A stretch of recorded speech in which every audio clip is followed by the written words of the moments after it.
bagi pembelajaran kepada peserta didik. Mengawali kegiatan hari ini, bertindak sebagai moderator adalah Bapak Muhajirin Aziz SPD dari SDN 2 Manjung.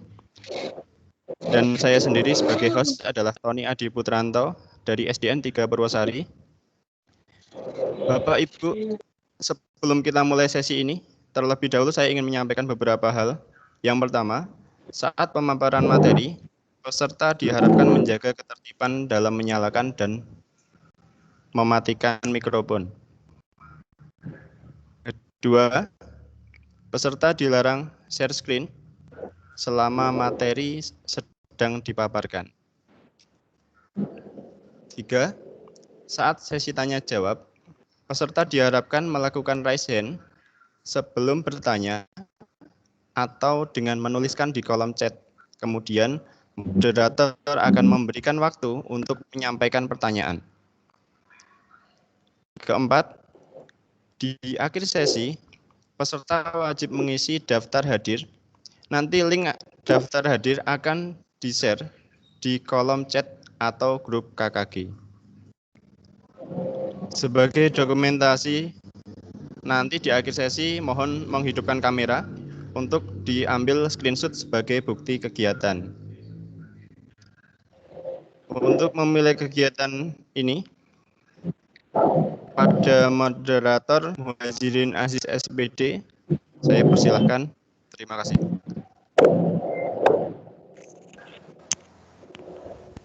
Ya, terima kasih yang saya sampaikan kepada host kita hari ini, Bapak Tony Adi Putranto SPD, yang telah membuka kegiatan hari ini dengan sangat luar biasa. Sebelumnya, Bapak Ibu, izinkan saya untuk memperkenalkan diri. Mungkin dari Bapak Ibu guru, Gus Dahlia masih asing terhadap saya. Jadi, nama saya itu Muhajirin Aziz. Saya bertugas mengajar di SDN 2 Manjung. Dan saya juga mohon maaf apabila bertemu dengan Bapak Ibu guru di jalan atau dimanapun saya masih belum menyapa. Saya mohon maaf karena saya masih baru di Gus Dahlia ini. Oke, saya mulai. Assalamualaikum warahmatullahi wabarakatuh.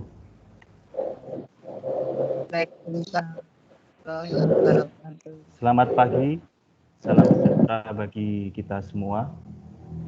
Yang kami hormati Kepala Sekolah SD se-Gugus Dahlia Kecamatan Wonogiri dan Bapak Ibu Guru kelas Sekolah Dasar se-Gugus Dahlia Kecamatan Wonogiri yang kami hormati pula. Apa kabar Bapak Ibu Guru semuanya? Baik, Pak.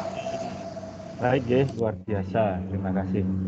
Saya ucapkan terima kasih untuk Bapak Ibu semua yang telah berpartisipasi pada kesempatan hari ini. Syukur alhamdulillah pada hari ini Kamis 25 Maret 2021 KKG Gugus Dahlia Kecamatan Wonogiri dapat melaksanakan kegiatan pengembangan satu tahun lebih kita sebagai guru mendidik anak-anak kita melalui daring. Walaupun dengan cara daring tidak semangat kita untuk selalu senantiasa membimbing dan mendidik anak-anak didik kita.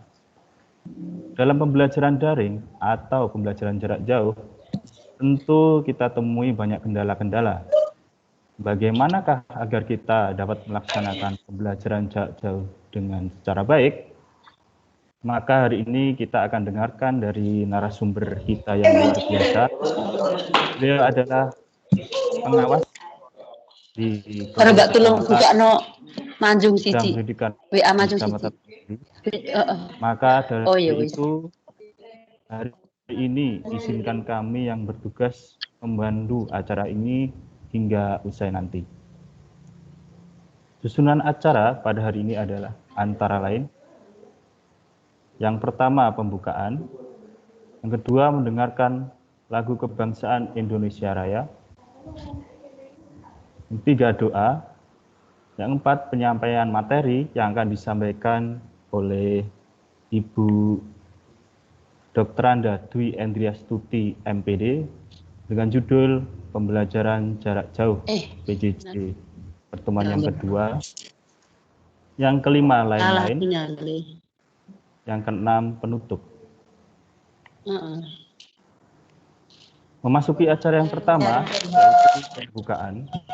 Marilah kita senantiasa memanjatkan puja dan puji syukur terhadap Tuhan Yang Maha Esa, karena kita masih diberi kesempatan dan kesehatan, sehingga pada hari ini kita masih bisa bertemu pada acara KKG Gugus Dahlia.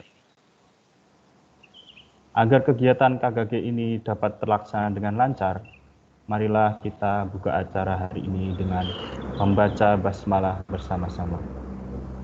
Bismillahirrahmanirrahim. Semoga dengan niatan kebaikan dan kebermanfaatan bagi dunia pendidikan, maka Tuhan akan memudahkan langkah kita bersama.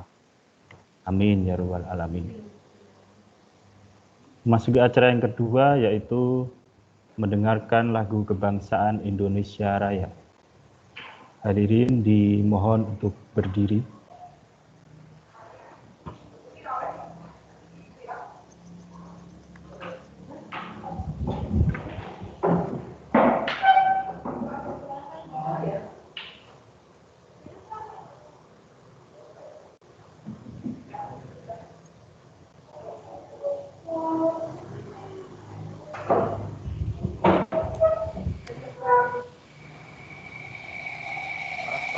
Keluar suaranya.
Hadirin dimohon untuk duduk kembali.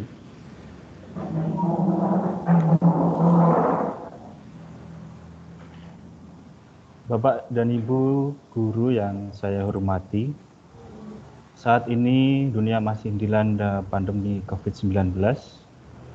Maka dari itu kami mengajak Bapak Ibu untuk senantiasa menjaga kesehatan, dan tetap selalu menerapkan protokol kesehatan mana kita berada.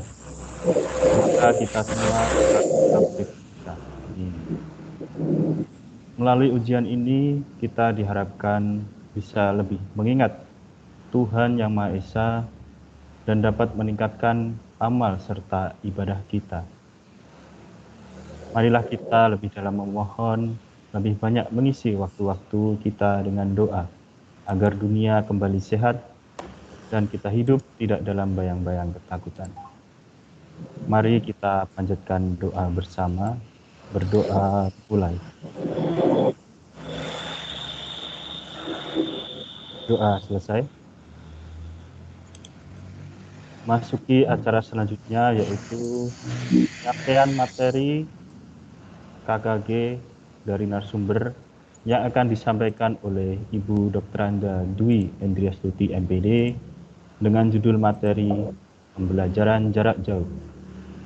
Kepada Ibu Dwi Endriastuti MPD, kami persilahkan.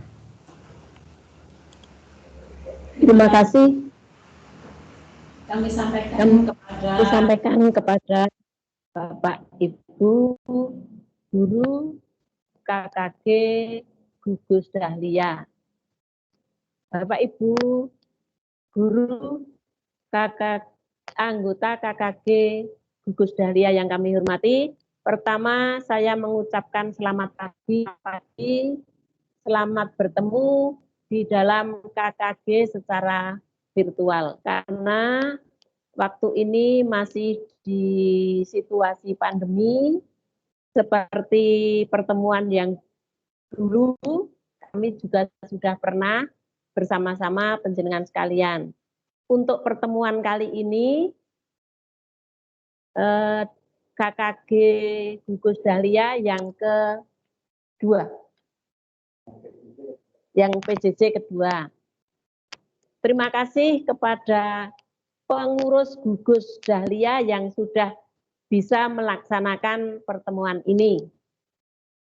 Terkhusus Ketua Sigit dan pada waktu ini sebagai moderator Bapak Muhajirin Aziz dan hostnya Pak Tony Andi Putranto. Ini keduanya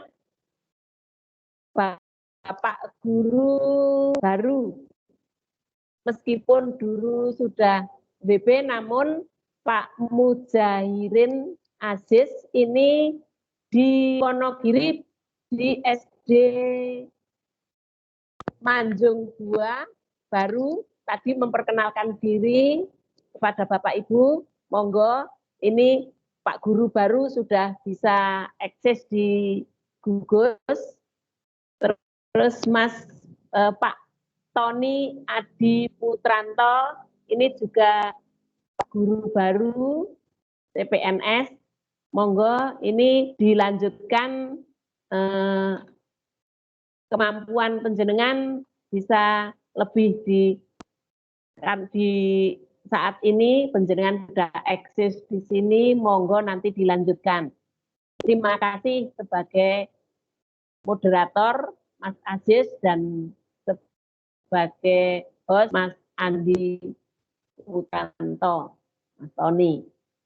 Untuk itu, Bapak Ibu Guru se-Gugus Dahlia yang saya hormati, sebelumnya mari kita bersama mengucapkan puji syukur kepada Tuhan Yang Maha Kuasa karena limpahan rahmat-Nya dan karunia-Nya kita dapat bersama mengadakan pertemuan KKG meskipun lewat daring atau virtual.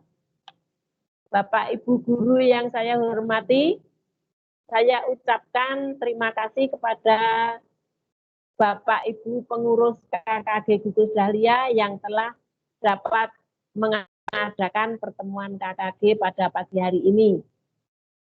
Juga kepada Bapak Ibu Kepala Sekolah mungkin yang juga pagi ini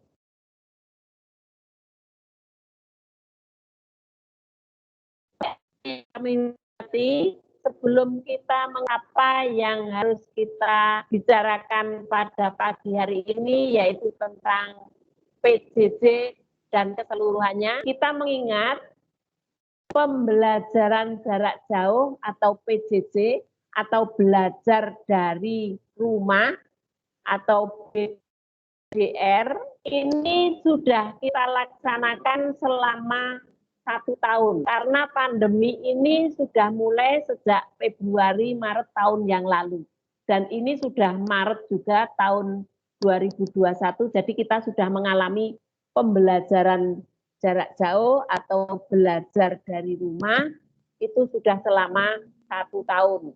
Bapak Ibu sekalian sudah melaksanakan, jadi sudah sekarang ini kita perlu mengevaluasi dan kita memperbaiki apa yang belum merasa belum pas atau merasa kurang.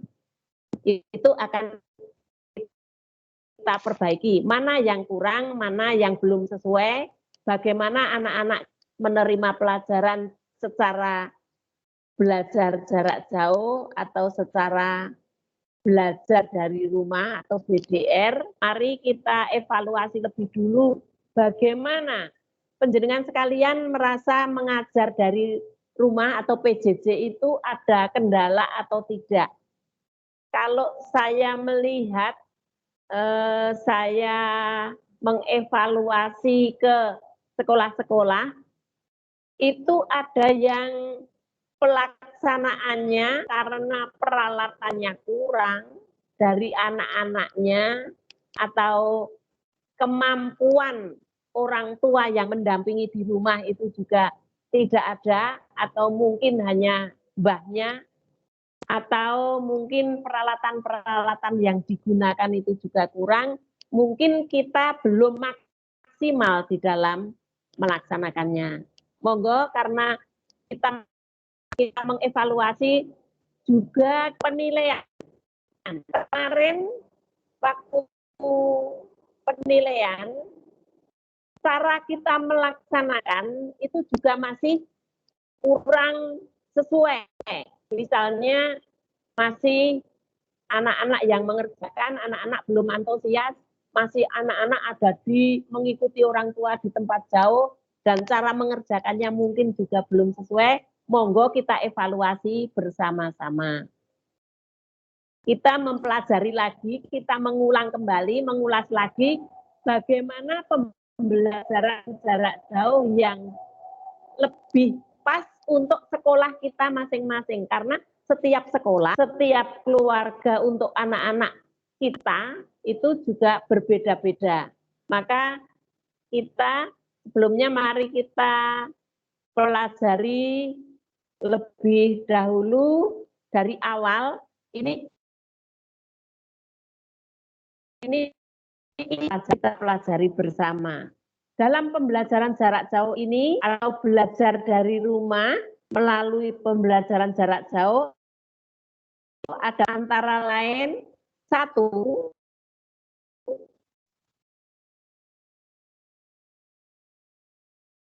jarak jauh itu tugas kita itu memberikan pengalaman belajar yang bermakna bagi siswa tanpa terbebani tuntutan menuntaskan seluruh capaian kurikulum, kenaikan kelas maupun kelulusan. Ini.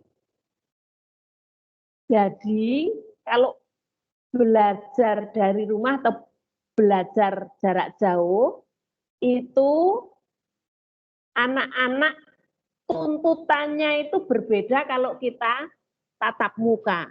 Ini yang pertama. Ketuntasannya. Karena kalau tatap muka kan kita bisa capaiannya, KKM-nya sekian.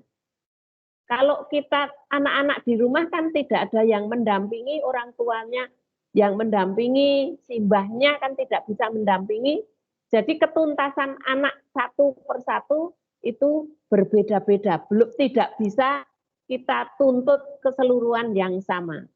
Yang kedua, memfokuskan pada pendidikan kecakapan hidup antara lain mengenai pandemi COVID-19.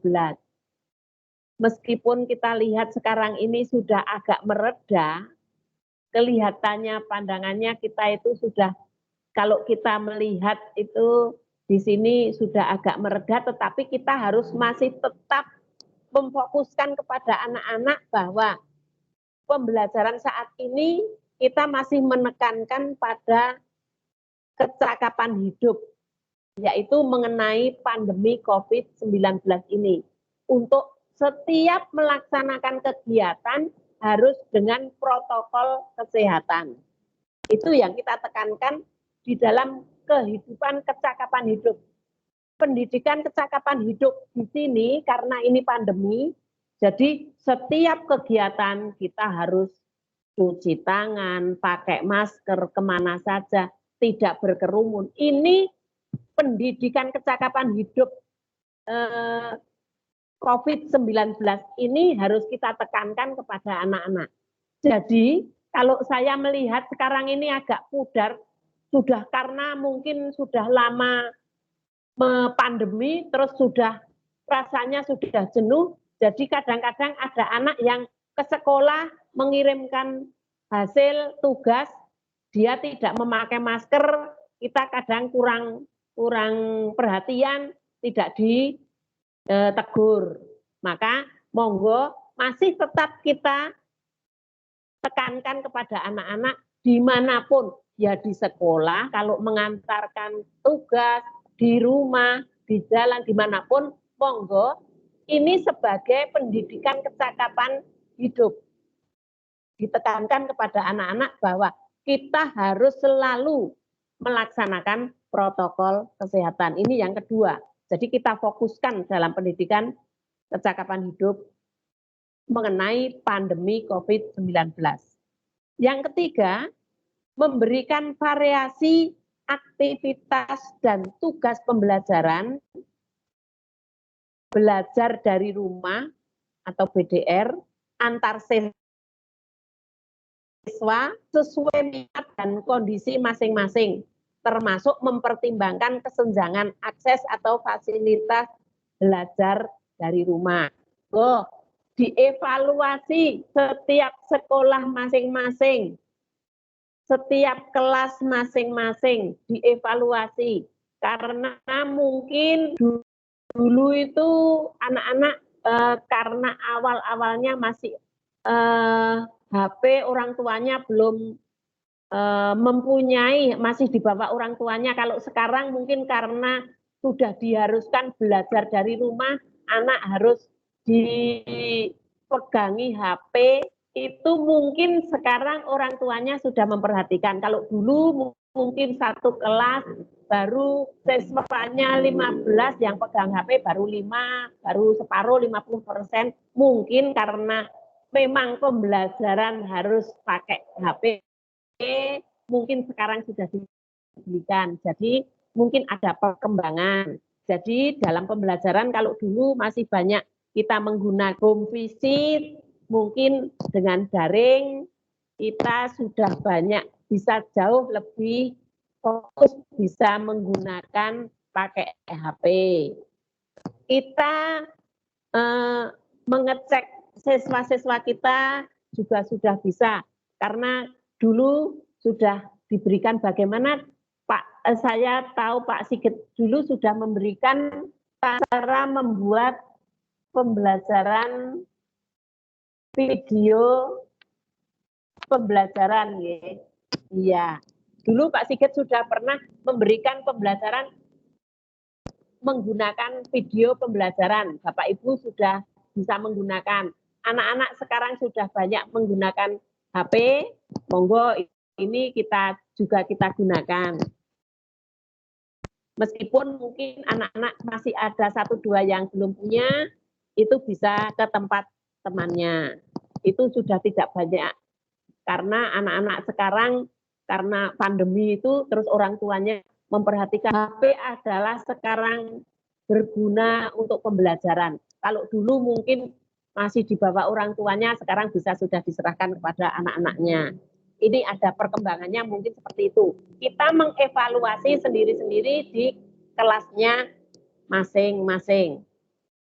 Yang selanjutnya, memberikan umpan balik terhadap bukti atau produk aktivitas belajar dari rumah yang bersifat kualitatif dan berguna bagi guru.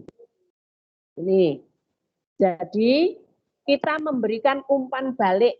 Kita memberikan setelah kita, kalau kita pembelajaran di kelas, setelah kita mengajarkan, kita memberikan tugas-tugas kepada siswa.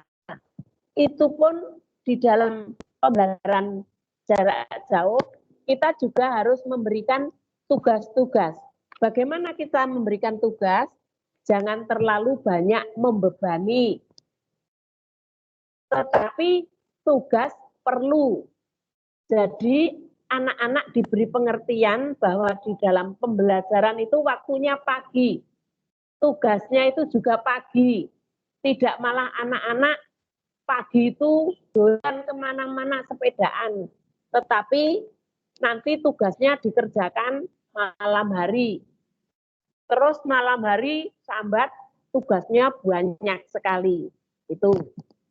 Itu antara lain belajar dari rumah melalui pembelajaran jarak jauh ada beberapa ini.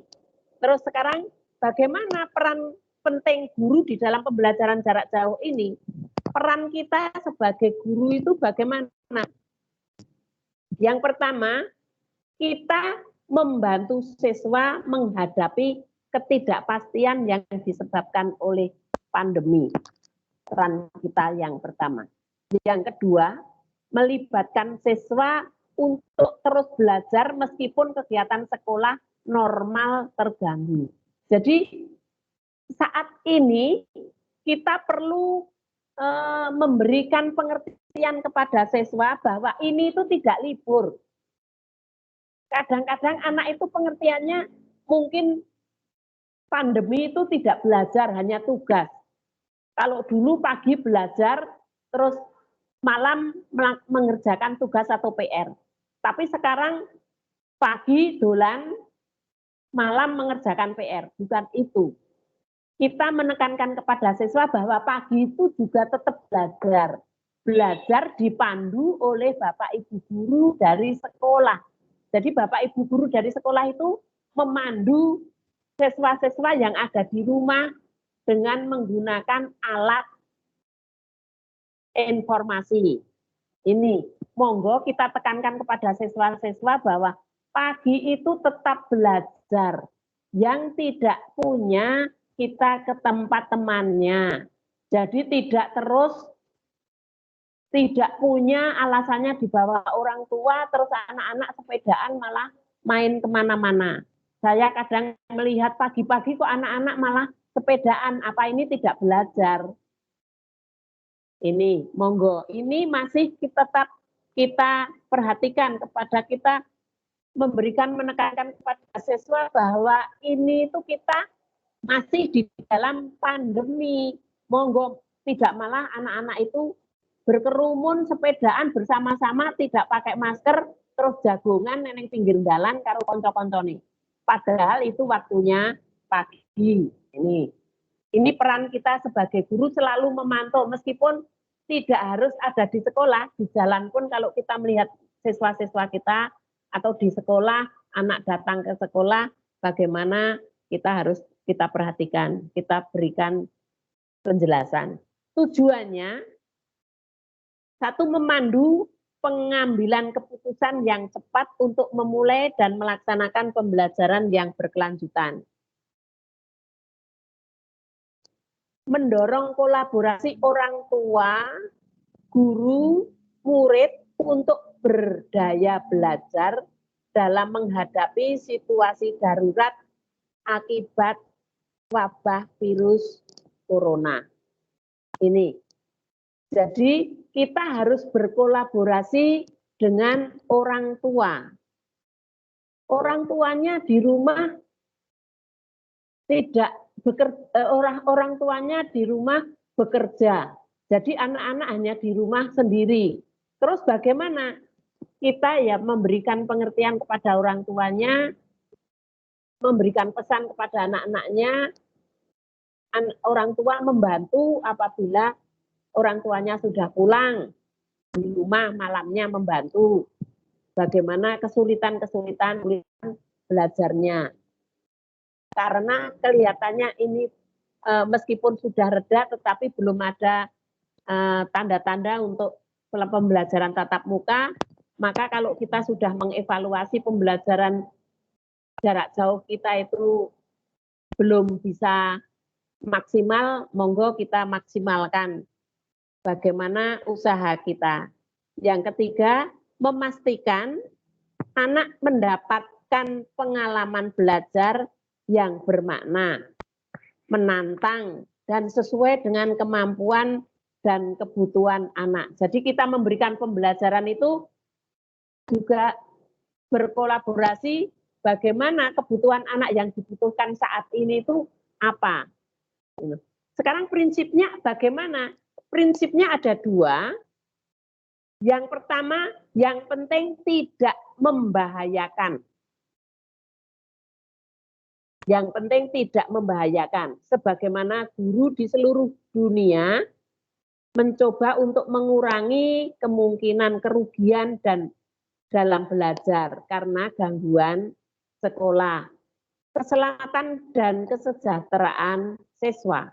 Ini harus menjadi hal terpenting untuk dipikirkan upaya penyampaian kurikulum secara jarak jauh tidak menciptakan lebih banyak stres dan kecemasan bagi siswa dan keluarga. Ini saya lihat yang banyak stres itu orang tuanya.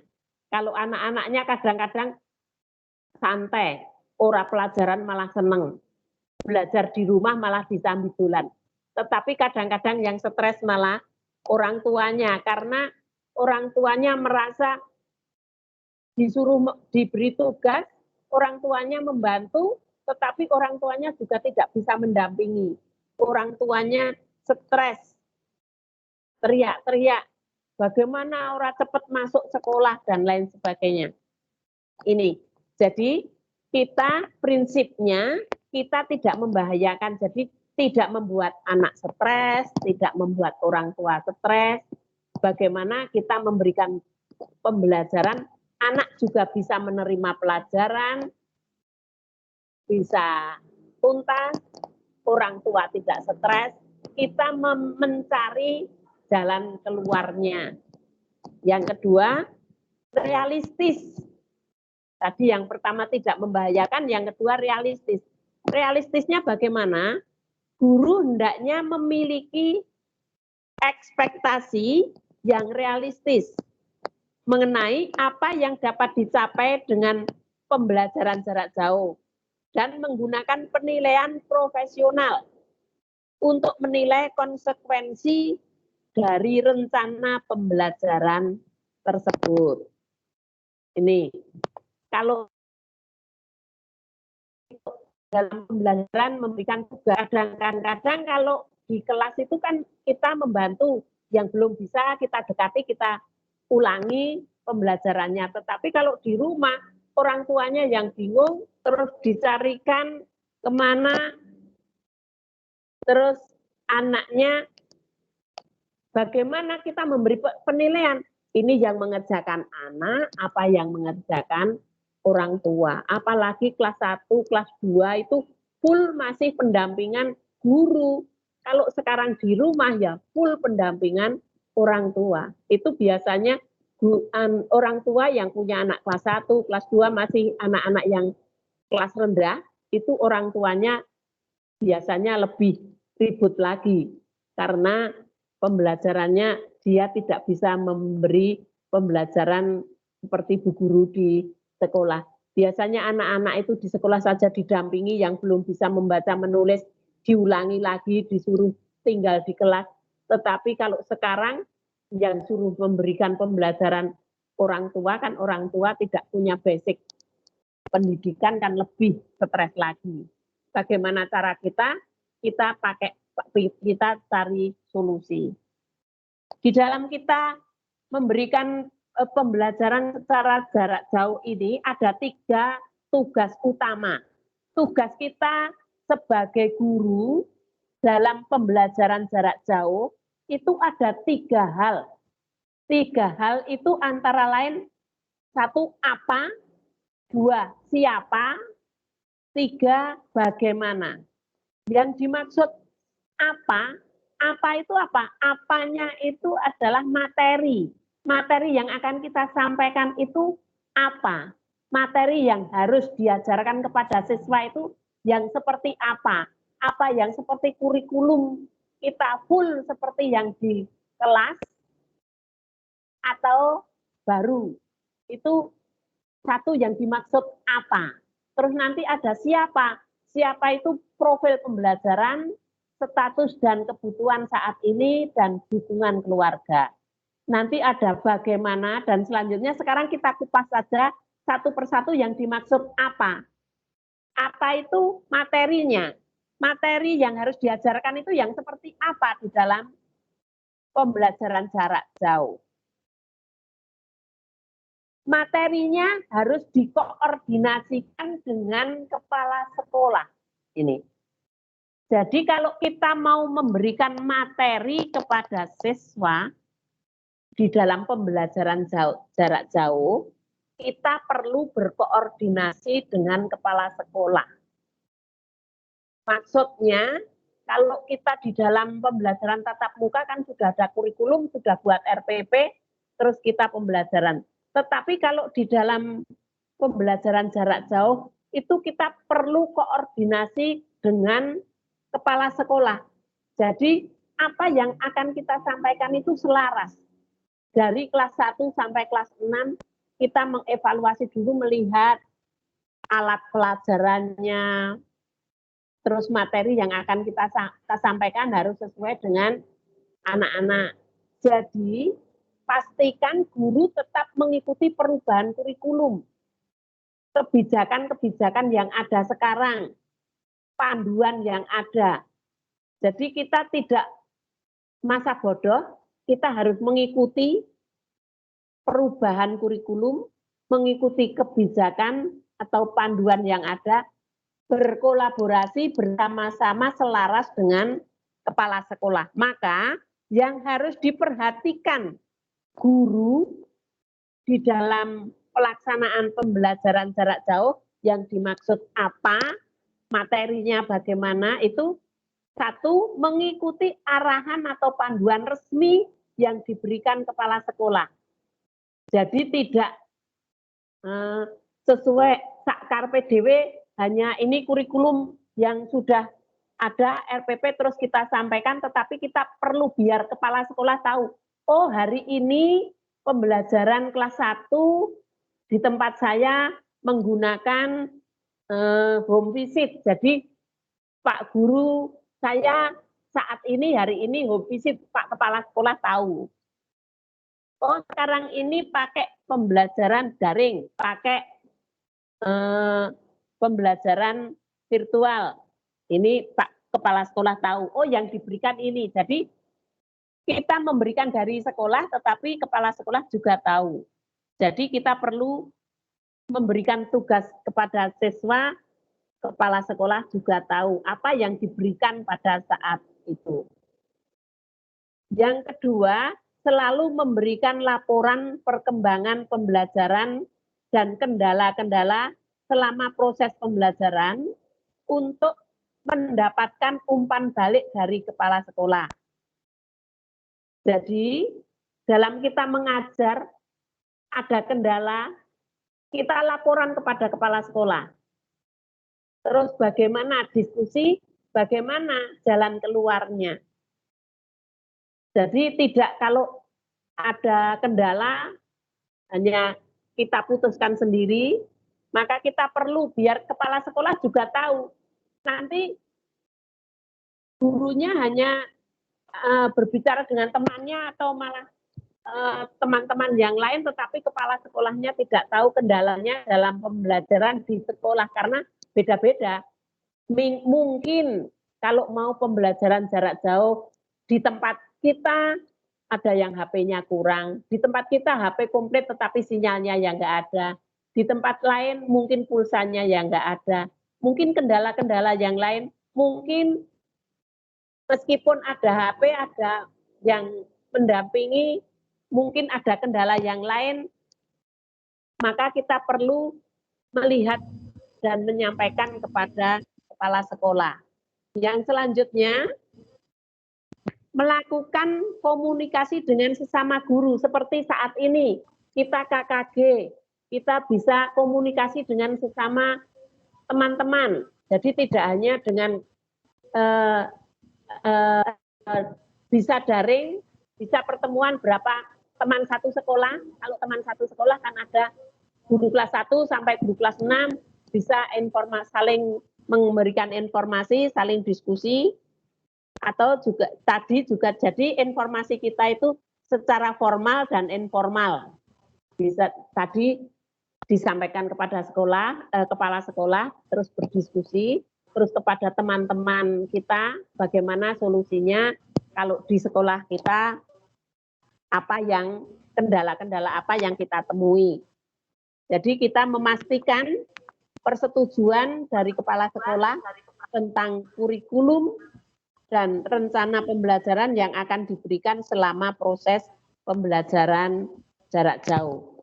Itu yang dimaksudkan materi yang harus diajarkan. Jadi materinya apa, bagaimana cara menyampaikannya secara home visit, daring, pemberian tugas melalui WA, dan lain sebagainya.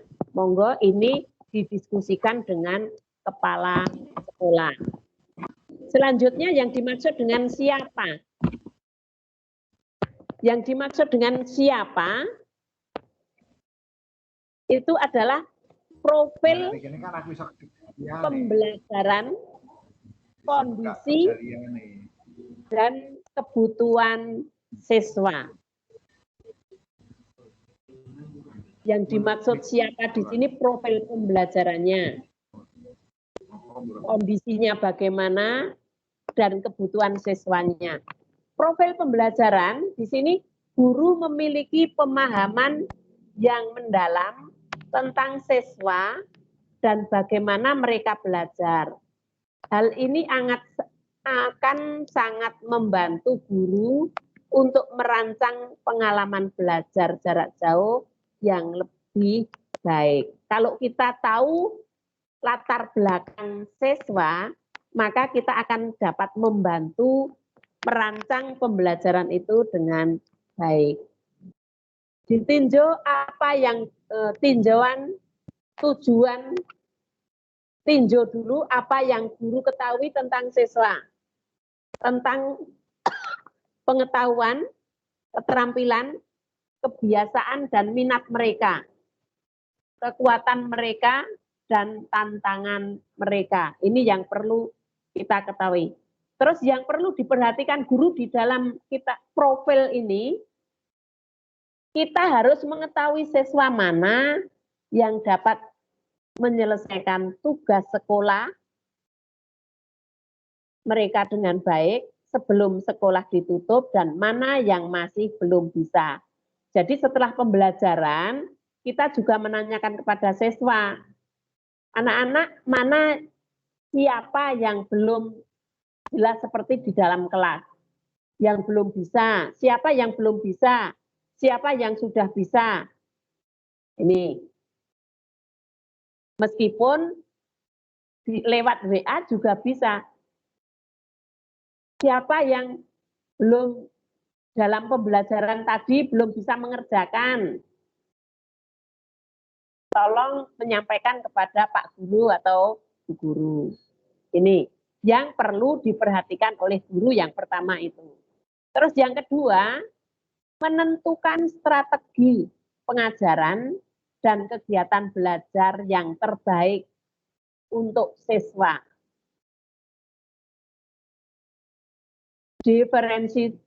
Diferensiasi atau strategi personalisasi yang paling efektif. Kita cari kegiatan belajar yang terbaik untuk siswa, yang efektif itu yang mana? Secara different atau secara personal. Itu yang kedua. Yang ketiga, mengetahui siswa mana saja yang dapat bekerja secara mandiri dan siapa yang akan membutuhkan lebih banyak bimbingan dan dukungan belajar dari jarak jauh. Jadi kita harus mengetahui siswa kita, siapa yang perlu bantuan, siapa yang sudah bisa mandiri. Yang perlu bantuan, mungkin misalnya ada waktunya home visit, kita datangi untuk memberikan tambahan bantuan bagi siswa yang belum bisa mandiri. Ini yang ketiga. Yang selanjutnya, mengetahui siswa mana saja yang merasa nyaman menggunakan teknologi dan siapa saja yang akan membutuhkan lebih banyak bantuan. Ini, jadi kita cari tahu latar belakang siswa kita masing-masing. Mengetahui siswa mana saja yang dapat membantu teman sekelas dengan kegiatan belajar menggunakan teknologi. Jadi ada anak mungkin berdekatan, ada yang belum bisa menggunakan, ada yang bisa membantu, kita beri pengertian kepada temannya untuk membantu teman yang lain dalam menggunakan alat tersebut dalam mengerjakan tugas tersebut dari guru. Itu yang dimaksud profil pembelajaran. Sekarang yang status dan kebutuhan saat ini. Untuk mengetahui lingkungan rumah dan kondisi psikolog sosial siswa akan membantu guru untuk menetapkan. Jadi kita perlu mengetahui lingkungan rumah dan kondisi psikososial anak di rumah. Yang perlu guru memperhatikan lokasi dan lingkungan rumah tinggal siswa. Ditinjau dari aspek kenyamanan, keamanan, ketersediaan kebutuhan dasar yang memadai. Jadi kita perlu melihat lokasi siswa, oh rumahnya di mana, oh tidak ada sinyal, oh tidak ada HP. Jadi kita perlu mengetahui lokasi siswa. Yang kedua, mengetahui kondisi mental dan emosi siswa. Apakah cemas atau takut, apakah mereka memiliki jaringan dukungan yang kuat dan di dalam rumah atau di komunitasnya. Nih. Yang perlu diperhatikan oleh guru selanjutnya, mengetahui kepemilikan akses ke teknologi untuk pembelajaran jarak jauh. Jenisnya, beberapa sering untuk beberapa lama dan berapa biayanya, bagaimana mereka akan mengakses materi pembelajaran, bagaimana komunikasi satu sama lain, dan siapa yang akan paling membutuhkan bantuan dalam hal akses. Kita harus tahu orang tua siswa atau orang lain dalam rumah siswa yang dapat membantu dalam menyelesaikan tugas sekolah. Mungkin di rumah itu hanya dengan neneknya, mungkin ada kakaknya yang bisa membantu. Itu juga mempengaruhi keberhasilan anak di dalam melaksanakan pembelajaran dari rumah. Antara lain di sini juga termasuk dukungan keluarga. Ini. Jadi tadi status dan kebutuhan saat ini, sekarang dukungan keluarga. Orang tua atau wali murid pasti akan memainkan peran besar dalam membantu siswa berhasil atau tidak di dalam pembelajaran jarak jauh. Maka perlu diingat, bagaimanapun bahwa orang tua bukan guru terlatih dan diminta untuk mengambil tugas yang menantang. Sementara mereka juga berurusan dengan tugas dan tuntutan lain di rumah. Masih bekerja, masih harus membantu anak belajar di rumah. Mereka akan membutuhkan banyak bimbingan dan dorongan dari guru. Maka yang perlu diperhatikan oleh guru antara lain kita harus mengetahui permintaan bantuan apa saja orang tua yang atau wali murid yang dibutuhkan. Kemampuan mereka, cara memastikan bahwa tugas yang diberikan kepada mereka berada dalam kemampuan mereka. Kita juga harus bisa memastikan bahwa hasil yang diharapkan, panduan belajar dapat disampaikan dengan jelas dari awal kepada orang tua atau wali murid. Dan sumber daya alat apa yang harus disediakan. Maka di sini panjenengan bisa memberikan pengertian kepada siswa, orang tua apabila ada kesulitan di dalam membantu belajar siswa, bisa komunikasi langsung, tanya langsung. Jadi tidak segan-segan orang tua tanya kepada guru bagaimana yang dimaksud ini, bagaimana cara mendampingi, kita memberikan pengertian kepada orang tua. Dan kita juga harus bisa memberi dukungan, dorongan, dan motivasi kepada orang tua atau wali murid untuk tetap termotivasi. Ini dukungan keluarga. Yang selanjutnya yang perlu diperhatikan lanjutnya, lakukan pengumpulan informasi terlebih dahulu mengenai kesiapan orang tua dalam mendampingi murid melakukan pembelajaran jarak jauh, yaitu faktor yang setidaknya perlu dipertimbangkan. Antara lain, akses orang tua terhadap teknologi, pola kerja orang tua, dan tingkat pendidikan orang tua. Ini yang perlu diperhatikan oleh guru. Dia bekerja di mana, dia bisa memahami teknologi sampai di mana, itu kita juga perlu tahu, kita perlu memperhatikan. Kita perlu menyediakan waktu berbincang bebas dengan orang tua. Juga perlu dengan murid untuk mendapatkan gambaran kondisi yang mereka alami. Jadi kita perlu membangun kepercayaan diri murid dan orang tua. Kita harus menghadirkan dukungan pendorong semangat dan bantuan profesional. Itu tugas kita. Kita harus bisa memperkirakan durasi pengerjaan tugas. Jadi apabila kita memberikan tugas, kira-kira dikerjakan berapa waktu lama. Pastikan durasinya maksimal 80% dari jam belajar. Jangan sampai melebihi dari jam belajar normal. Durasi ini bisa disesuaikan melalui koordinasi dengan guru yang mengajar pada kelas yang sama dengan siswa sama orang tua. Jadi kita memberikan pengertian kepada orang tua, memberikan kepada siswa, waktu yang digunakan di dalam mengerjakan tugas masih dalam waktu belajar. Jadi jam belajar siswa dari pagi sampai siang maksimal 80%. Jadi orang tua sama anak tidak terlalu terbebani. Pagi belajar, malam suruh mengerjakan tugas, jadi tersita banyak, ini nanti anak dan orang tua jadi stres. Membangun kesepakatan dengan orang tua terkait cara pengerjaan tugas murid, jadwal dan durasi konferensi guru.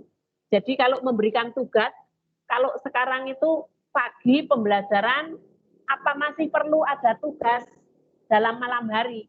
Karena paginya pembelajaran sampai jam berapa diberi pembelajaran, terus malam juga bisa seperti kalau kita pagi tatap muka, malam ada tugas, juga perlu, tetapi jangan terlalu banyak. Jangan misalnya satu mata pelajaran ada 2 atau 3 soal. Jadi ada yang kadang mengeluh, pelajarannya sedina niku ada 3 tugas dan tugasnya banyak-banyak sekali. Kadang saya juga memberikan pengertian, ada orang yang mengeluh, itu sebetulnya tugasnya itu pagi dalam pembelajaran. Terus kalau malam itu hanya sebagai PR yang harus dikerjakan, dikumpulkan ke sekolah, itu jangan terlalu banyak. Itu dukungan keluarga. Jadi kita memberikan pengertian kepada orang tua, atau mungkin kalau di rumah yang orang tuanya merantau hanya ada kakaknya, ya kita berikan pengertian kepada kakaknya, atau mungkin kalau orang hanya yang mendampingi neneknya, ya neneknya diberi pengertian untuk mencari bantuan dengan temannya, atau memberikan memberitahu kepada guru, nanti gurunya yang home visit kepada anak-anak yang khusus seperti itu. Itu siapa? Sekarang bagaimana? Bagaimana itu yang dimaksud yang mana? Bagaimana itu desain dan implementasi pembelajaran jarak jauh. Bagaimana cara kita menyampaikan pembelajaran agar dapat diterima siswa dengan desain yang bagaimana. Desain di sini ada beberapa contoh desainnya.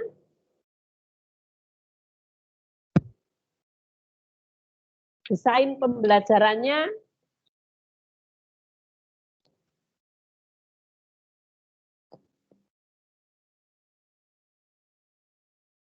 yang pertama, penilaian diri guru. Kalau kita mau mendesain, kita harus tahu diri kita dulu. Kita menilai diri kita dulu. Mau mendesain pembelajaran, kita harus tahu diri kita sendiri dulu.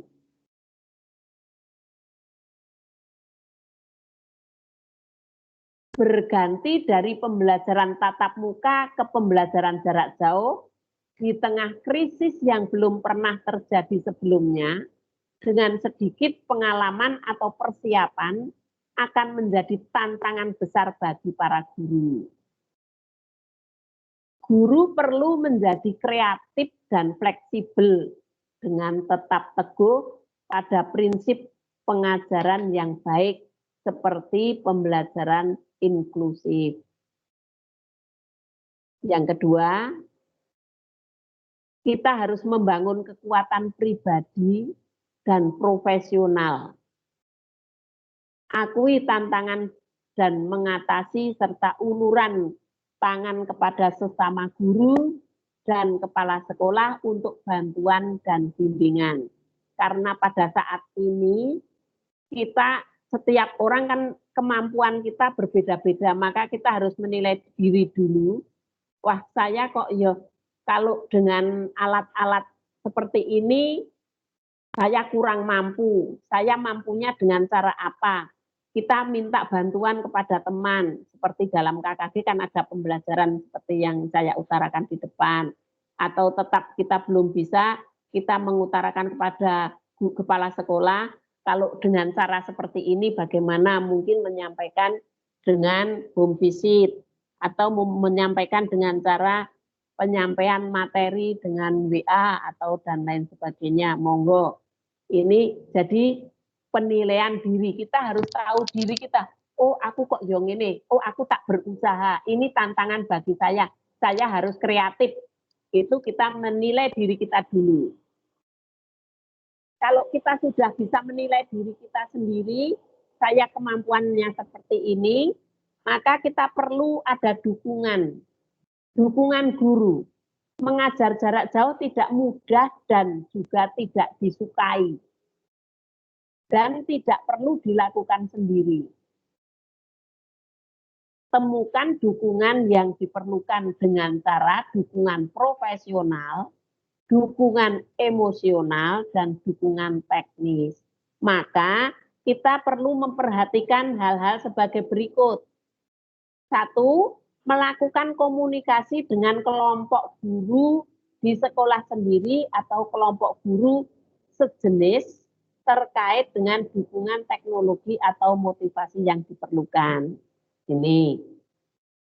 Setelah kita menilai diri kita, terus kita perlu, saya perlu ini, kita perlu komunikasi dengan teman sejawat, teman atau kepada kepala sekolah. Ini. Kita harus memastikan guru sudah memiliki kelompok yang akan memberikan dukungan, baik dari sekolah sendiri maupun dengan guru dari sekolah lain. Kita tidak perlu malu, perlu kita cari dukungan pengetahuan dengan dari sekolah lain. Itu juga perlu. Dari kelompok satu sekolah juga bisa atau dari sekolah lain. Ini yang dimaksud dengan dukungan guru. Terus yang selanjutnya sumber daya. Ketika guru membuat pergeseran dari tatap muka ke pembelajaran jarak jauh, pikirkan tentang bagaimana guru perlu menyesuaikan strategi dan materi. Salah satu faktor penting untuk dipertimbangkan adalah sumber daya yang tersedia untuk guru dan siswa. Maka kita perlu memperhatikan, kita perlu memastikan teknologi, platform, peralatan, sumber daya yang tersedia bagi guru, siswa, audio, radio, TV, berbasis komputer, berbasis internet, dan berbasis telepon. Manakah dari sumber-sumber tersebut yang dapat digunakan? Manakah dari siswa yang tidak memiliki akses? Itu sumber daya yang dimaksud dengan sumber daya. Jadi dari dukungan penilaian diri guru, dukungan guru, dan sumber daya.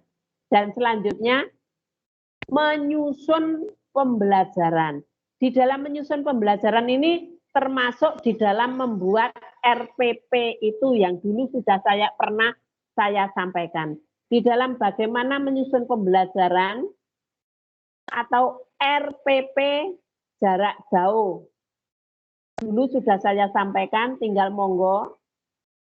Ada yang berupa skenario A. Skenario A itu lengkap pembelajaran terstruktur mengikuti kurikulum standar. Yang kedua menggunakan skenario B. Skenario B itu lengkap pembelajaran terstruktur difokuskan pada pengetahuan dan keterampilan inti.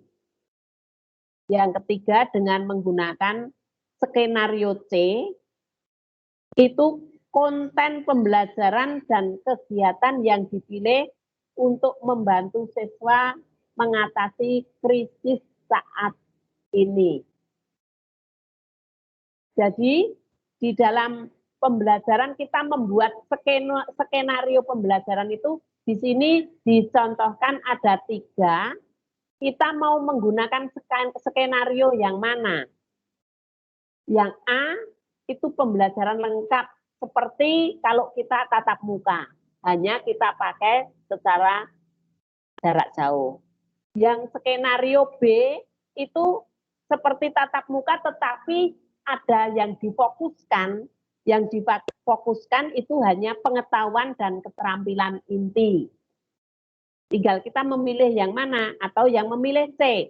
Itu dengan menggunakan konten pembelajaran dan kegiatan yang dipilih saja untuk membantu siswa mengatasi krisis saat ini. Maka kita sebagai guru, kita mau mengambil skenario yang mana? Kalau skenario yang A, itu yang lengkap, itu maksudnya yang harus diperhatikan guru di dalam mengajar skenario A, itu mengadakan kelas jarak jauh dan memastikan jadwal proses pembelajaran dilaksanakan, alat untuk berkomunikasi satu sama lain dipertimbangkan, biaya, pola pelaksanaan secara serentak pada saat yang sama. Jadi ini seperti yang di depan, kita harus mengetahui kita mau memakai skenario yang mana, sumber dayanya ini, kemampuannya ini, alat-alatnya ini. Oh, saya pakai skenario A. Oh, saya mau pakai skenario B. Oh, saya mau pakai skenario C. Monggo pakai skenario yang mana. Jadi tadi sudah saya sampaikan kalau skenario A itu lengkap dengan pembelajaran seperti tatap muka, hanya kita gunakan dengan jarak jauh. Kalau skenario B itu lengkap tetapi difokuskan pada pengetahuan dan keterampilan. Kalau skenario C itu hanya konten pembelajaran dan kegiatan yang dipilih. Itu di dalam kita menyusun pembelajaran.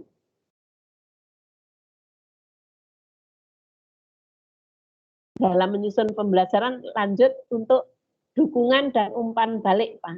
Ini karena penyusun pembelajaran sudah hanya tiga skenario itu saja. Sekarang kita lanjutkan, kita pakai skenario yang mana, monggo pilih. Terus sekarang dukungan umpan balik kepada siswa. Di dalam kita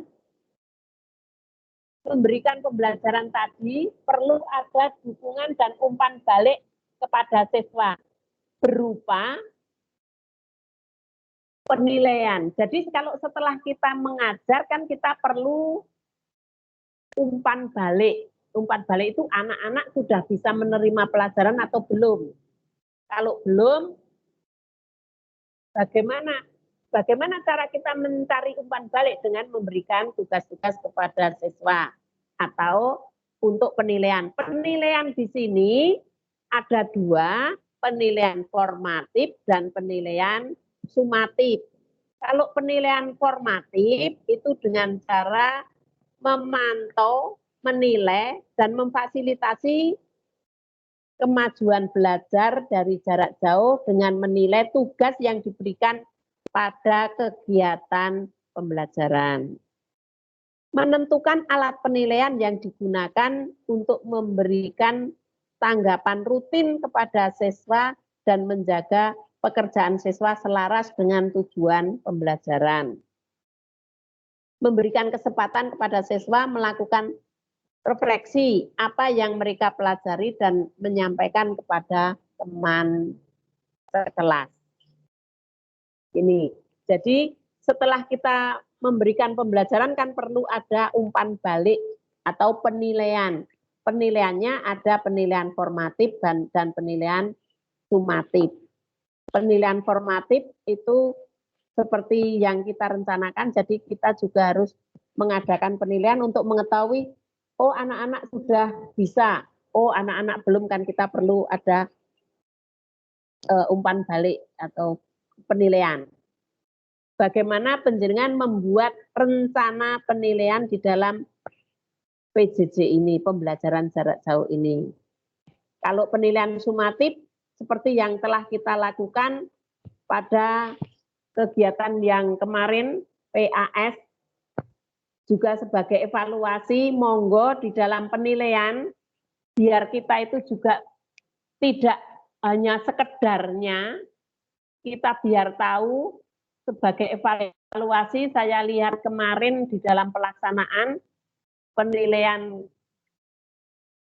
PAS kemarin, itu ada yang disampaikan, mohon perhatian Bapak Ibu guru ini, jangan membuat keputusan sendiri, karena ini adalah sekolah, maka kepala sekolah memberikan pengertian kepada guru-guru untuk keputusan bersama.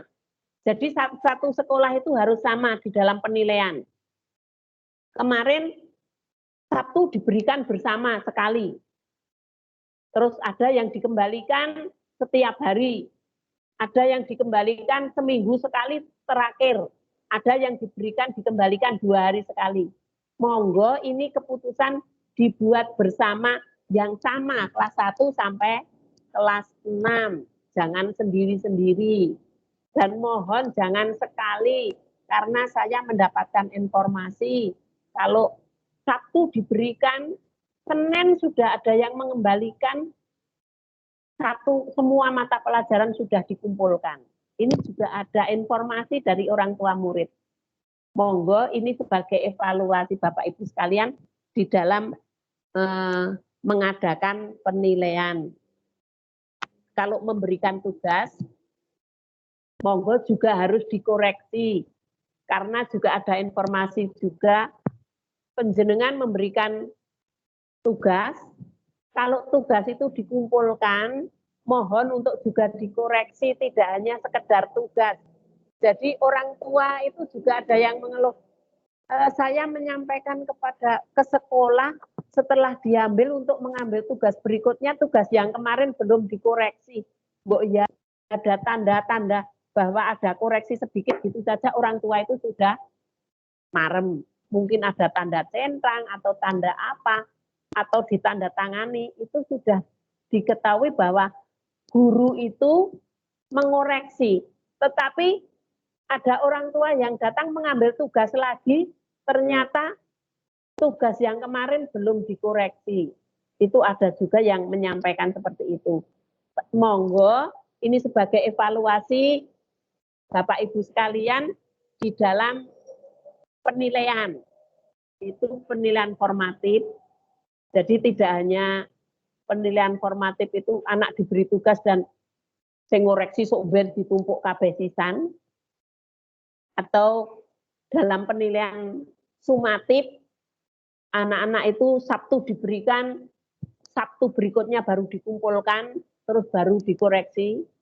Monggo, ini kesepakatan satu sekolah harus kelas 1 sampai kelas 6 itu sama, tidak berbeda-beda.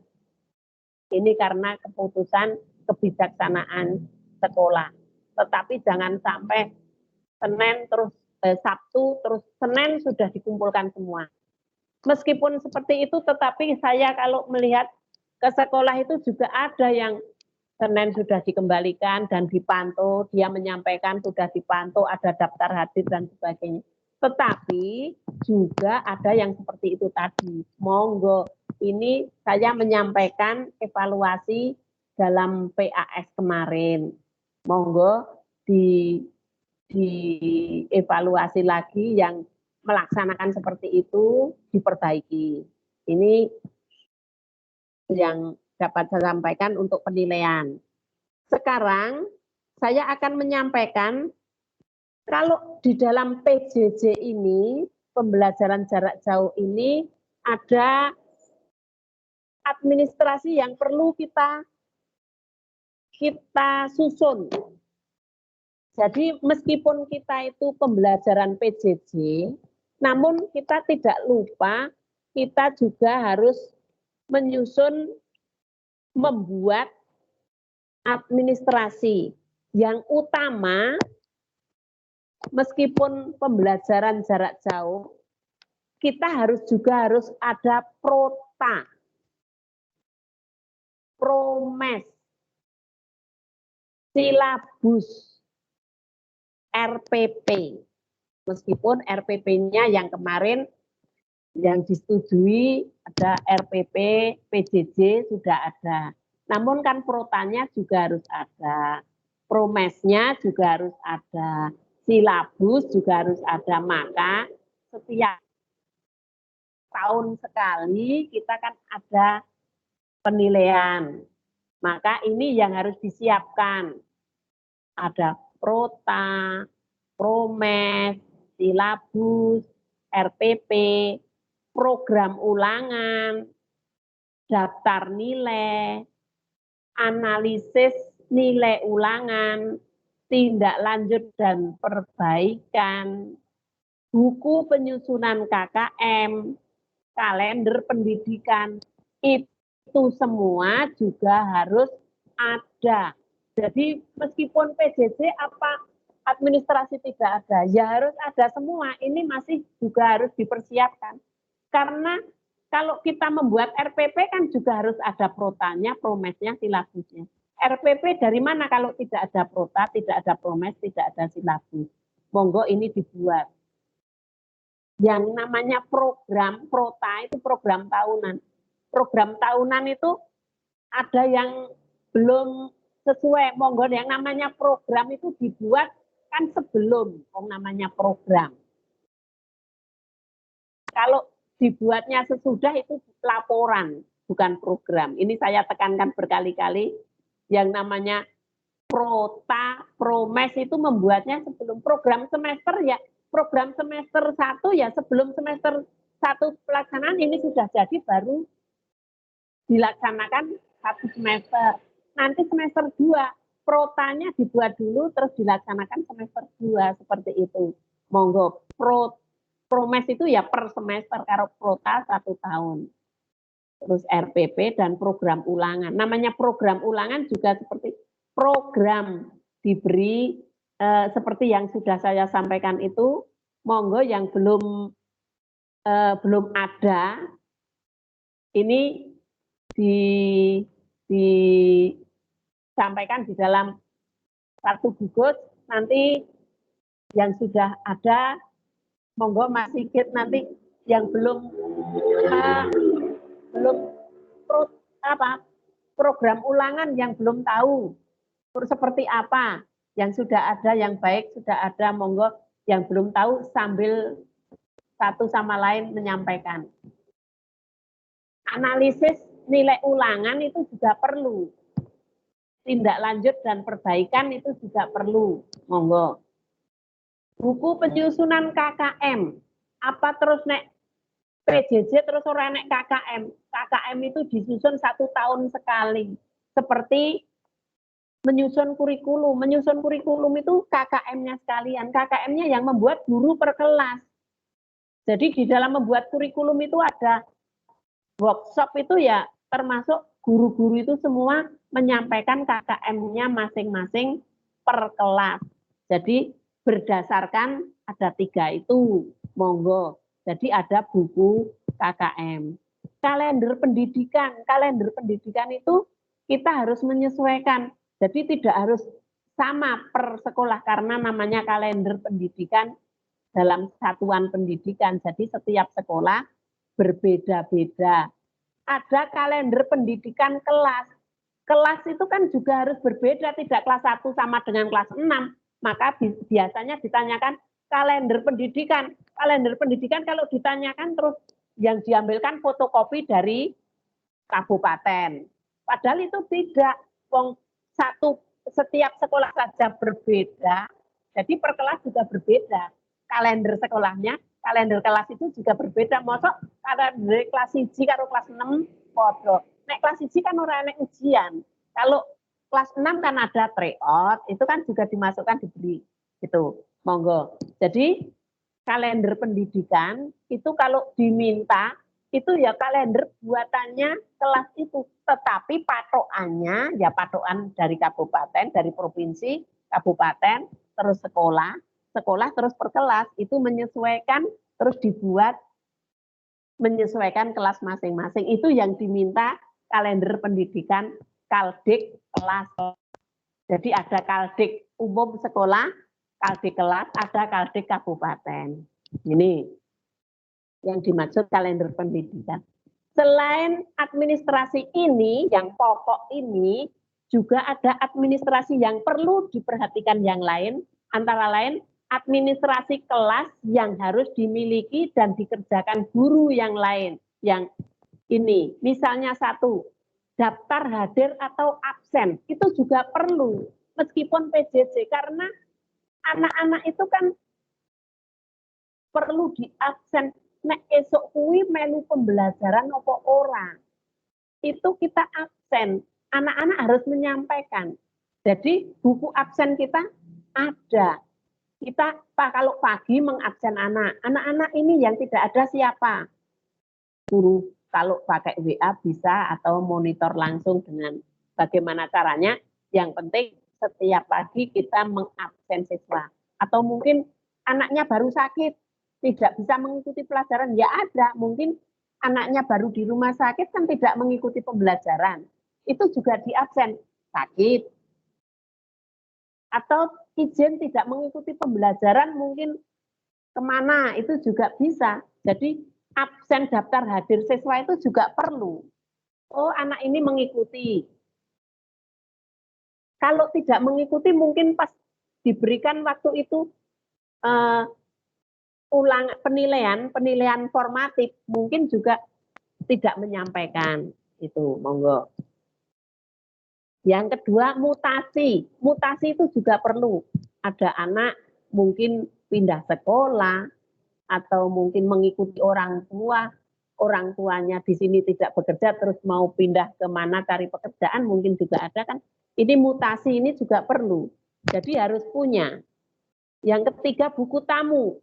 Buku tamu itu ada buku tamu yang dari dinas, ada buku tamu yang umum. Per kelas pun juga ada karena setiap apalagi dalam waktu pandemi ini kan orang tua datang ke sekolah untuk menyampaikan laporan itu kan harus ada buku tamu. Maka malah justru kalau pandemi ini kan buku tamu lebih full. Datang ke sekolah siapa, datang ke sekolah menyampaikan apa kepada kelas itu kan malah justru. Kalau di tatap muka saja jarang orang tua yang datang ke sekolah paling-paling kan tidak setiap hari ada atau seminggu sekali atau 1 bulan sekali belum tentu ada. Namun kalau masa pandemi ini buku tamu kan malah lebih banyak karena banyak orang tua datang menyampaikan keluhan, menyampaikan apa kepada sekolah, kepada guru-guru kelas. Ini buku tamu kelas itu juga perlu. Yang keempat buku supervisi. Buku supervisi kelas. Mungkin Pak Kepala Sekolah datang, mohon penjenengan melaksanakan pembelajaran seperti apa. Apa tatap muka, apa home visit, mungkin Pak itu Kepala Sekolah supervisi. Supervisi pembelajaran, oh Pak Guru kelas 4 baru pembelajaran secara home visit. Ini Pak Kepala Sekolah mensupervisi. Oh home visit kemana? Itu kan ada buku supervisi. Oh Pak Kepala Sekolah mensupervisi RPP-nya. Kan Kepala Sekolah punya ada supervisi RPP, supervisi pelaksanaan pembelajaran, itu kan juga ada. Maka ini ada buku supervisi kelas. Jadi yang datang ke sekolah itu, ke kelas itu, siapa kepala sekolah dan supervisi apa, itu diberi tulisan tanda tangan. Harus ada buku supervisi. Juga harus ada buku BP, buku bimbingan penyuluhan atau buku bimbingan konseling. Ini malah justru sangat dibutuhkan sekali waktu pandemi ini. Tidak pandemi pun sangat dibutuhkan juga. Jadi buku bimbingan penyuluhan ini juga banyak dibutuhkan. Banyak, kalau dulu kadang-kadang terabaikan. Buku bimbingan itu tidak ada, kadang 1 bulan ada satu semester ada satu, padahal ini apalagi secara pandemi ini, bimbingan ini ada yang bimbingan karir, bimbingan sosial, bimbingan individu. Ini bimbingan individu atau bimbingan pribadi, bimbingan konseling pribadi atau bimbingan penyuluhan pribadi, itu masalah-masalah kekurangan siswa atau masalah-masalah kelebihan atau masalah-masalah siswa yang disampaikan kepada guru. Monggo ditulis, dimasukkan di situ. Kalau pandemi banyak sekali malahan ini. Ada bimbingan sosial. Mungkin anak-anak di sekolah atau di rumah mungkin dengan orang tua yang orang tua melaporkan anaknya kepada orang tua bagaimana kegiatannya di rumah, mungkin berani karakternya dan lain sebagainya. Ini bimbingan sosial, kenakalan anak di rumah itu orang tua menyampaikan ke sekolah, ini kan termasuk juga bimbingan sosial. Terus ada bimbingan karir, ini tentang naik turunnya pembelajaran siswa. Jadi ada di dalam buku bimbingan itu ada di garis-garis ada 3, bimbingan pribadi atau individu, bimbingan sosial, dan bimbingan karir. Terus data pendukung siswa. Data pendukung siswa ini lengkap. Ada buku itu ada nama orang tua, ada tempat tanggal lahir anak, ada alamat siswa, ada berat badan siswa, anak punya penyakit atau tidak, tinggi badan siswa, dan lain sebagainya itu ada data. Anak pernah mengalami sakit apa, itu data pribadi siswa itu sebagai pendukung data lengkap siswa. Itu juga setiap guru, setiap kelas ada. Itu. Terus ada lagi buku-buku yang lain, antara lain satu buku penyerahan raport dan pengambilan. Itu kan juga perlu. Kalau meskipun pandemi kan ya membagikan raport laporan.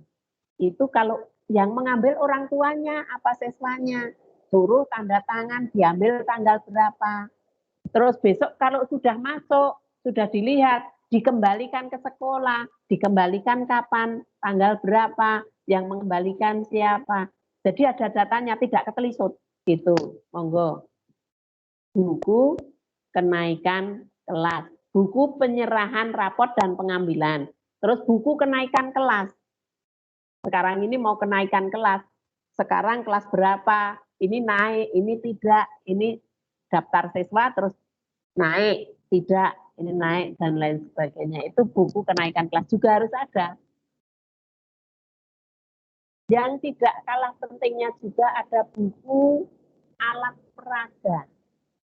Di sekolah itu juga alat peraganya apa saja. Kelas 1 alat peraganya apa? Mungkin huruf, mungkin gambar, dan lain sebagainya.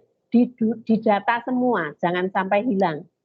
Meskipun sekarang ini tidak digunakan, tetapi kita perlu ada buku alat peraga. Monggo. Terus buku pembiasaan. Buku pembiasaan. Kita membuat program pembiasaan. Meskipun pandemi kan kita malah membiasakan anak untuk melaksanakan protokol kesehatan. Kan begitu di masa pandemi. Memakai masker, cuci tangan. Ini. Tidak berkerumun. Ini pembiasaan-pembiasaan selama pandemi. Kalau tidak selama pandemi, kan banyak sekali pembiasaan yang kita kerjakan di sekolah. Tetapi selama di rumah, anak-anak di rumah juga harus dipesankan kepada orang siswa dan orang tua. Orang tua suruh memantau anaknya pembiasaan-pembiasaan di rumah, misalnya membantu orang tua, terus kebiasaan di dalam makan, bagaimana melakukan doa, mau tidur, dan lain sebagainya. Ini malah justru yang kita pantau pembiasaan di rumah, karena ini di rumah. Kalau di sekolah, ya pembiasaan di sekolah. Di dalam kita pembiasaan mengadakan, membaca, dan lain sebagainya kan pembiasaan di sekolah. Ini sekarang karena pandemi ya pembiasaan di rumah, orang tua yang disuruh memantau. Dan kita sekali waktu juga memantau kepada orang tua. Bagaimana Bu, Pak, anak penjenengan, putra penjenengan dalam pembiasaan hari ini, dan lain sebagainya. Itu ada buku pembiasaan. Lanjutnya ada buku literasi. Terus kalau pandemi, apa buku literasi masih perlu juga digunakan? Ya pandemi literasi itu kan juga kita gunakan. Kita juga melaksanakan literasi. Literasi itu apa? Dulu sudah dijelaskan literasi. Apa terus kudu bocah moco? Lah kita kan juga bisa memantau siswa di dalam literasi. Misalnya, contohnya kalau sudah kelas besar, anak disuruh membaca buku, terus membuat ringkasan cerita. Itu kan juga sudah literasi.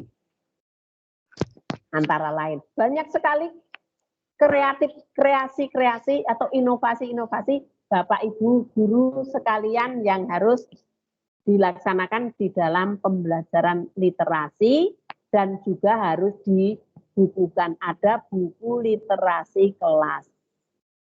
Juga harus ada buku inventaris kelas. Buku inventaris kelas. Nah, sekarang ini pandemi apa yo?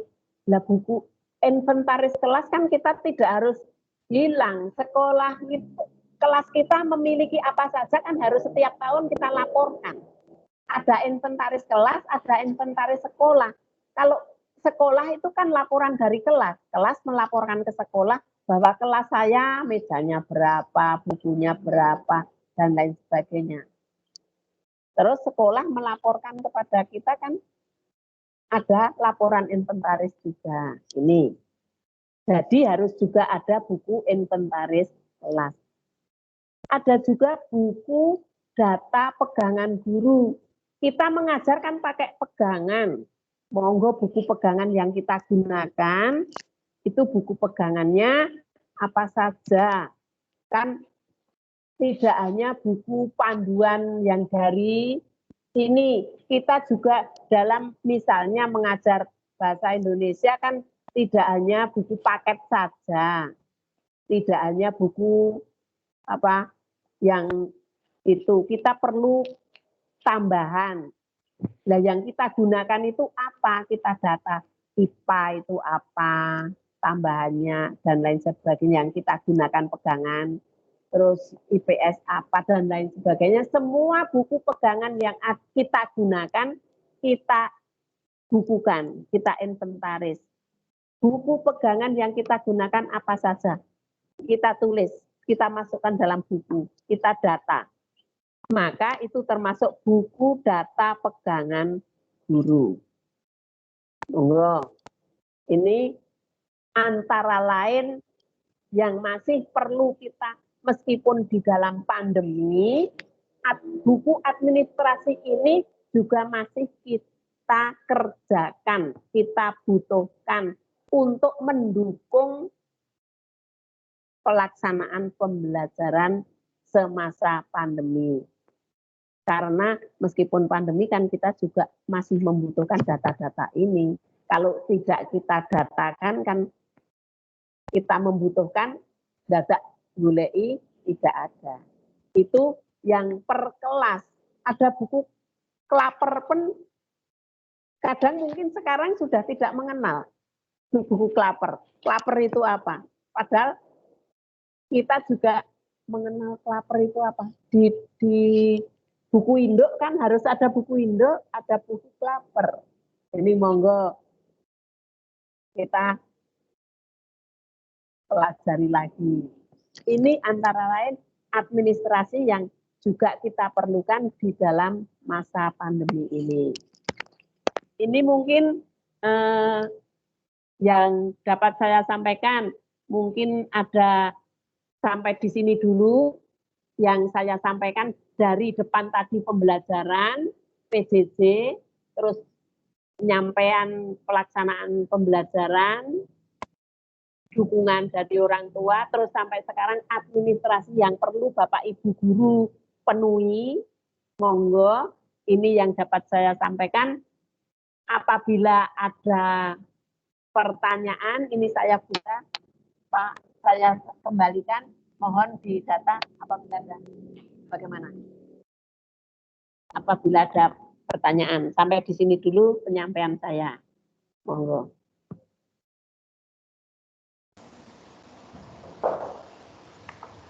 Oke, terima kasih untuk penyampaian materi dari narasumber yang sangat luar biasa. Memasuki acara yang selanjutnya yaitu lain-lain untuk sesi tanya jawab. Nanti Bapak Ibu Guru dapat mengajukan pertanyaan kepada narasumber.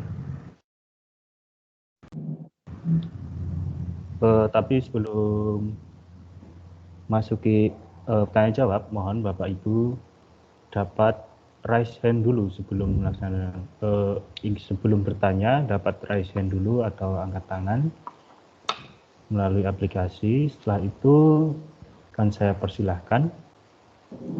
Apabila ingin bertanya, silakan untuk sampaikan nama dan instansi terlebih dahulu, lalu ajukan pertanyaan kepada narasumber. Monggo Bapak Ibu yang ingin bertanya, saya persilahkan.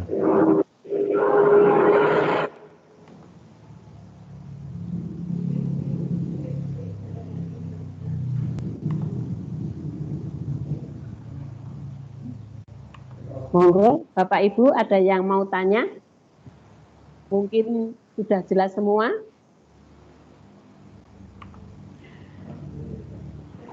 Monggo Bapak Ibu. Kalau tidak ada yang bertanya, mungkin saya ada satu pertanyaan Bu untuk Monggo. Ya. Untuk masalah penilaian. Ya. Setelah kita melaksanakan selama ini melaksanakan PJJ itu kan kita melaksanakan penilaian itu dirasa kurang tepat atau tidak maksimal karena selama ini apabila tugas dikerjakan di rumah itu pasti banyak siswa yang dikerjakan orang tuanya. Nah, seperti itu akan menjadikan penilaian itu tidak tepat, kemampuan siswa itu menjadi tidak terukur. Nah, itu untuk bagaimana kita sebagai guru untuk memaksimalkan penilaian itu bagaimana? Seperti itu. Ya. Terima kasih pertanyaan dari Mas Asid nih. Ini Mas Asid. Terima kasih. Bapak Ibu, dalam PJJ apa perlu ada penilaian? Tadi sudah saya sampaikan harus ada penilaian. Penilaian ada formatif dan sumatif. Nah, terus kalau di rumah itu kan yang mengerjakan siapa tidak tahu. Mungkin ada yang mengerjakan orang tua. Kita bisa melihat waktu kita memberikan pembelajaran. Waktu kita memberikan pembelajaran, kita juga mengadakan penilaian langsung. Jadi waktu kita pembelajaran pagi itu kan kita ada tanya jawab kepada siswa. Waktu kita pembelajaran, kan yang jawab langsung siswa. Mungkin kalau kita home visit kan kita juga ketemu. Kalau kita tidak home visit, kita langsung PJJ, kita kan bisa tanya jawab kepada siswa juga. Waktu itu juga kita tanya. Kan kita tahu kepada siswa sekalian. Misalnya setelah kita menjelaskan pembelajaran, anak-anak mendengarkan, terus kita beri tugas, kan itu secara langsung kan bukan yang mengerjakan orang tua. Mungkin kalau penilaian yang berupa tugas yang malam hari dikerjakan, itu mungkin bisa dibantu. Tetapi waktu kita pembelajaran langsung, itu kan kita juga tahu. Kita tanya si A diberi pertanyaan, si B diberi pertanyaan, kan langsung menjawab. Waktu langsung PJJ-nya. Jadi kita tahu, kita tanya kepada siswa ditunjuk langsung. Si A bagaimana? Tadi pembelajarannya ini sudah bisa atau belum? Sudah tahu atau belum? Sudah mudeng atau belum? Terus diberi pertanyaan. Itu kan sudah termasuk umpan balik. Itu salah satu contoh kita memberikan catatan. Itu nanti bisa untuk pertimbangan apabila kita memberikan soal di dalam tugas untuk tugas PR atau tugas formatif selanjutnya. Nanti kan bisa kita gunakan untuk pertimbangan. Ini. Mungkin itu salah satu contoh untuk bisa membedakan ini jawaban, ini itu bantuan atau ini asli. Itu kan bisa kita gunakan. Kalau semua mungkin kalau tidak ada itu kita tidak tahu, kan kita sudah tahu siswa kita masing-masing karena mendalami. Terus kalau mungkin anak-anak itu sekarang ini banyak saya tahu anak-anak itu ada yang les. Meskipun tidak pembelajaran tatap muka tetapi malah anak-anak itu les. Lesnya itu saya tahu informasi dari orang tua. Lesnya itu malah mungkin ada tugas dari guru dimintakan kepada guru les untuk minta jawaban. Kalau soal begini bagaimana Bu jawabannya? Ini juga yang mengerjakan kan guru lesnya. Ini kan nanti nilainya kalau kita menilai kan tidak wajar. Maka mungkin yang bisa kita gunakan perbandingan, kalau itu nilainya itu 10 semua, mungkin satu kelas anaknya 20 nilainya 100 semua waktu pembelajaran IPA, pertanyaannya 5 nomor, soalnya 5 nomor atau 10 nomor, betul semua. Tetapi mungkin ini untuk pertimbangan itu kalau kita pembelajaran secara dijelaskan, waktu penjelasan terus ada tugasnya mungkin ada pertanyaan secara langsung, biar anak itu menjawab secara langsung, ini untuk bantuan kita untuk membedakan anak yang satu dengan yang lain. Mungkin itu yang dapat digunakan untuk bantuan, Pak Aziz, ngaten bisa diterima, monggo yang lain kalau ada usul. Monggo. Nggih, Bu, pun saged matur suwun. Mungkin ada Bapak Ibu yang lain yang ingin bertanya. Nggih, monggo.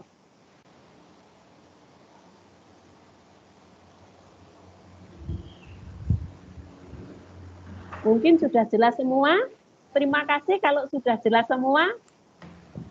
Bapak Ibu sudah bisa menerima. Kalau tidak ada pertanyaan, mungkin akan saya lanjutkan ke acara selanjutnya, yaitu penutup. Itu alhamdulillah untuk acara pemberian materi pada hari ini terlaksana dengan baik.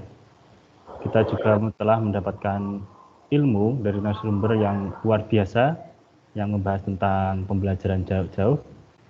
Semoga ilmu yang kita dapatkan dapat bermanfaat dan meningkatkan kualitas pendidikan di masa sekarang dan untuk masa depan. Semoga kita juga tidak perlu berlama-lama untuk melaksanakan kegiatan KKG secara daring seperti ini, sehingga kita dapat melaksanakan KKG secara tatap muka.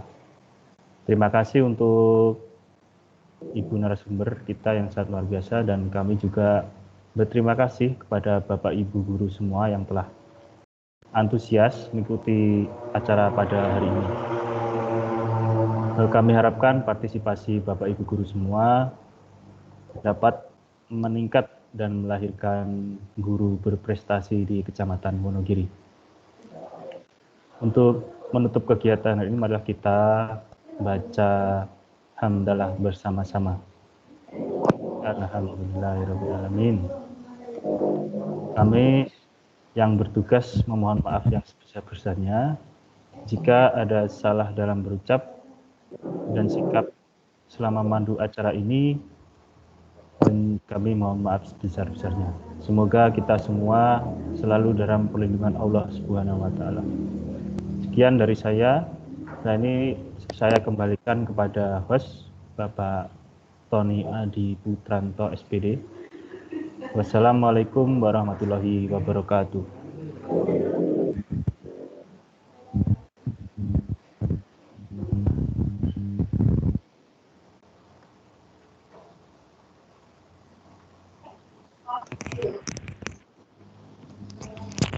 Baik, terima kasih untuk Bapak Muhajirin Aziz selaku moderator dan Ibu Dr. Anda Dwi Andriastuti MPD sebagai narasumber. Mungkin sebelum saya tutup dari Ibu Dwi Andriastuti, mungkin ada yang mau ditambahkan lagi sebelum saya tutup? Ya, terima kasih. Sebelum ditutup, saya akan menyampaikan Bapak Ibu sekalian yang saya hormati. Terima kasih panjenengan sekalian sudah mau menerima pembelajaran pada siang hari ini. Terima kasih, mudah-mudahan ini bisa digunakan di dalam pedoman di dalam melaksanakan tugas pembelajaran jarak jauh. Dan terima kasih kepada pengurus gugus dahlia yang sudah bisa melaksanakan KKG pada siang hari ini, dan utama juga kepada moderator Pak Muhajirin Aziz dan juga hostnya Pak Tony Adi Putranto. Terima kasih, pendukung acara pada siang hari ini bisa berjalan dengan baik. Semuanya saya ucapkan terima kasih. Apabila kami dalam menyampaikan pada siang hari ini ada kekurangan, kami mohon maaf. Terima kasih, saya kembalikan kepada moderator. Baik Ibu, terima kasih. Baik Bapak Ibu sekalian, demikianlah kegiatan KKG Gugus Dahlia pertemuan 3 pada hari ini. Bersama Ibu Dr. Anda Dwi Andriastuti MPD sebagai narasumber dengan materi pembelajaran jarak jauh sesi kedua. Semoga materi ini dapat bermanfaat sebagai pengembangan diri Bapak Ibu guru semuanya. Sebelumnya mohon kamera Bapak Ibu semua dihidupkan untuk diambil screenshot untuk dokumentasi kegiatan hari ini. Monggo Bapak Ibu untuk menghidupkan kameranya.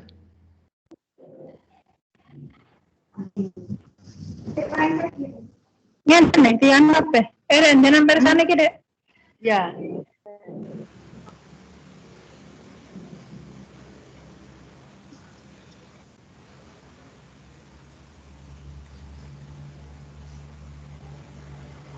Pun pengambilan pertama 1, 2, 3.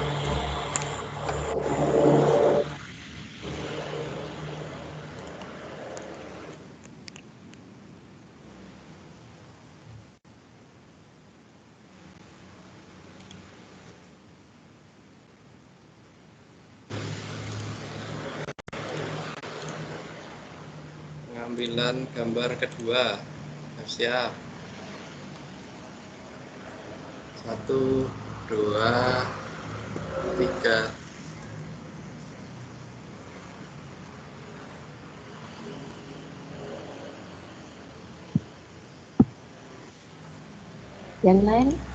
Yang lain belum hadir.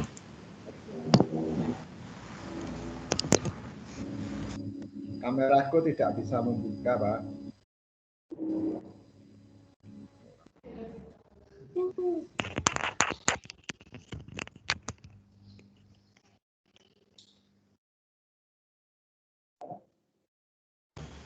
Bagaimana dari sekretariat? Sudah kembalikan gambarnya?